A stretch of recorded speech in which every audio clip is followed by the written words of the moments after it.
Y en este último capítulo veremos, dentro de lo que es ecografía esencial musculoesquelética, cómo se comporta una imagen ecográfica normal y conoceremos también algunas patológicas. Entonces, existen diversos órganos y tejidos del cuerpo que pueden ser evaluados con ecografía musculoesquelética. Hay ciertas estructuras fundamentales, ¿cierto?, que vamos a evaluar, como son los tendones, ligamentos, músculos, nervios. Conoceremos también de bursas, cómo se observa el cartílago hialino y los vasos sanguíneos. Cada uno de ellos, al ser atravesados por un haz de ultrasonido, se comportan de diferente manera porque tienen una mayor impedancia, ¿cierto?, o porque la onda de sonido no viaja con la misma velocidad, porque ya conocemos, ¿cierto?, que cambia la longitud de onda dependiendo de la densidad de la estructura. De tal manera que los tendones, ¿cierto?, sabemos que son estructuras densas que tienen un tendón, un endotendón, y a su vez podemos llegar a observar esas fibras como es el patrón fibrilar, ¿sí? De tal manera que podemos observar en algunos el epitendón y el endotendón. Por ejemplo, en una imagen ecográfica normal, un corte longitudinal, vamos a observar un patrón lineal de fibras de colágeno que nos permite determinar su fascículo superficial y el fascículo más profundo del tendón. Y cuando observamos esto, ¿cierto?, en una imagen longitudinal, lo que vamos a ver es de superficial a profundo la estructura, por ejemplo, de la piel, posteriormente la grasa talar, en el caso de una fascia plantar. Veremos luego en longitudinal esa fascia plantar y finalmente veremos alguna musculatura más profunda y el hueso calcáneo. Vuelvo a poner la imagen y podemos observar lo mismo: la piel, el tejido celular subcutáneo, ¿cierto?, la grasa talar, y posteriormente vemos el espesor de lo que es la fascia plantar y finalmente un músculo más profundo, que podría ser el cuadrado plantar, y la cortical del hueso calcáneo. A su vez, cuando hacemos un corte transversal de esta estructura, ¿cierto?, la sonda está ubicada en 90 grados respecto de la estructura a evaluar, y podemos observar aquí el mismo tendón rotuliano o patelar, pero ahora como un óvalo, porque lo estamos cortando en esta dirección, ¿cierto? De tal manera que vamos a observar al tendón en un eje longitudinal y en un eje transversal, siempre. Cuando lo vemos longitudinal decíamos que podemos observar este patrón de fibras, pero cuando lo vemos en transversal vamos a ver un óvalo en donde se le puede determinar que es como de sal con pimienta, una mezcla de manchas, ¿cierto?, que estamos viendo las estructuras colágenas de frente, de tal manera que no se ve tan organizado como se puede visualizar en la imagen longitudinal. Cuando vemos un tendón patológico podemos observar, por ejemplo, que esa ecogenicidad se ve alterada en alguna parte más focal y se ve más, por ejemplo, hipoecogénica, en este caso en el polo inferior de la patela, tendón patelar. A su vez, podemos observar un engrosamiento del patrón de estas fibras. El grosor del tendón es mayor y también al aplicar en esta cajita lo que es el Doppler color, ¿cierto?, podemos observar una actividad positiva con neovascularización. De tal manera que podemos determinar en este caso, como kinesiólogos, como profesionales de la salud, que hay una alteración ya del punto de vista del comportamiento de una tendinopatía. Puede ser crónica, puede tener algunas ya roturas, ¿cierto?, intrasustancias, pero todo eso tiene que ver ya con un diagnóstico que viene hecho por el radiólogo.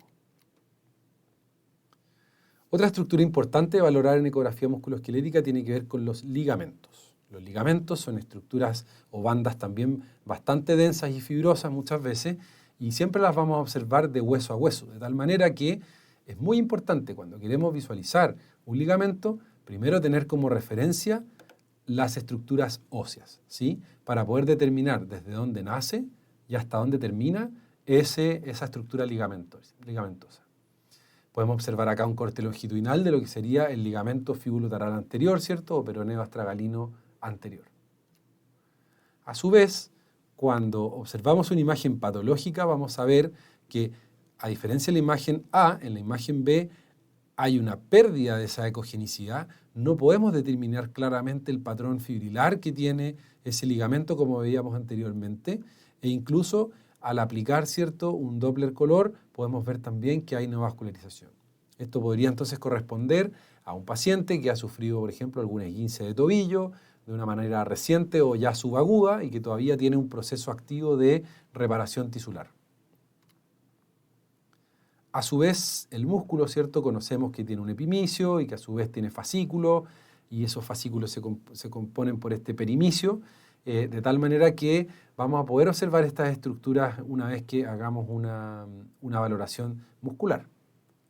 Por ejemplo, aquí en un corte transversal tenemos, ¿cierto?, lo que es el epimicio del músculo, y vamos a ver varios endomicios también dentro que van generando ciertos como compartimentos del músculo, ya sea la parte más superficial o la parte más profunda.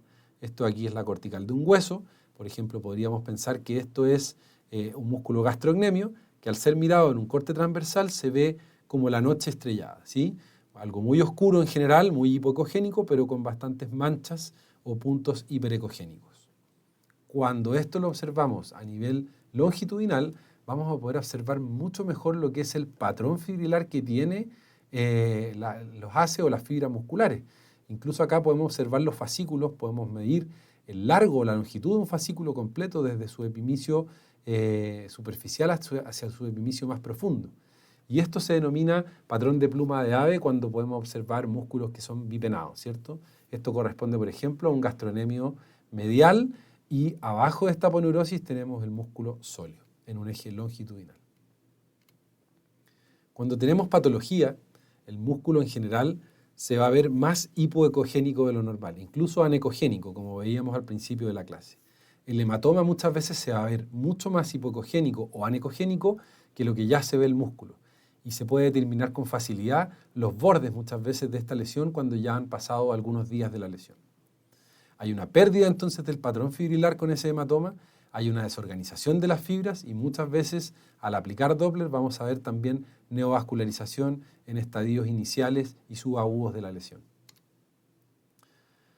También podemos observar hematomas más grandes. Esto corresponde, por ejemplo, a un derrame por una contusión directa, un golpe, lo que se denomina el derrame de Morel-Lavallée, en donde se separan las capas, ¿cierto?, que dividen a lo que es el músculo. El músculo está aquí abajo y todo el celular subcutáneo. De tal manera que se acumula una gran cantidad de líquido y se produce una desorganización de las fibras, pero también una compresión, en este caso, por la cantidad de hematoma que hay a nivel subcutáneo. El nervio periférico, como sabemos, también tiene una estructura más superficial que es el epineuro, y luego tiene el perineuro y posteriormente o más profundo el endoneuro, ¿cierto? Nosotros vamos a poder observar esas estructuras de esta manera, también en un eje siempre transversal y longitudinal. Cuando lo vemos en un eje transversal, vamos a observar esto que está aquí, que se parece un poco a un patrón como de mora, de una mora, o también se le podría determinar como panal de abejas, ¿ya? A diferencia de, por ejemplo, un tendón que tenemos aquí al lado, el nervio siempre va a ser más hipoecogénico que esa estructura nerviosa, o sea, esa estructura tendínea, perdón, y a su vez vamos a poder valorarlo en longitudinal y vamos a poder ver que tiene un patrón fascicular como líneas del tren, ¿ya? Quizás no tan multiplicado como se ve en un tendón, sino más bien los distintos fascículos que tiene este. También se pueden pedir pruebas de neurodinámica o de movilidad, ya sea de la muñeca o del cuello, para poder visualizar cómo se comporta ese nervio versus la movilidad del resto de las estructuras adyacentes, como pueden ser los músculos.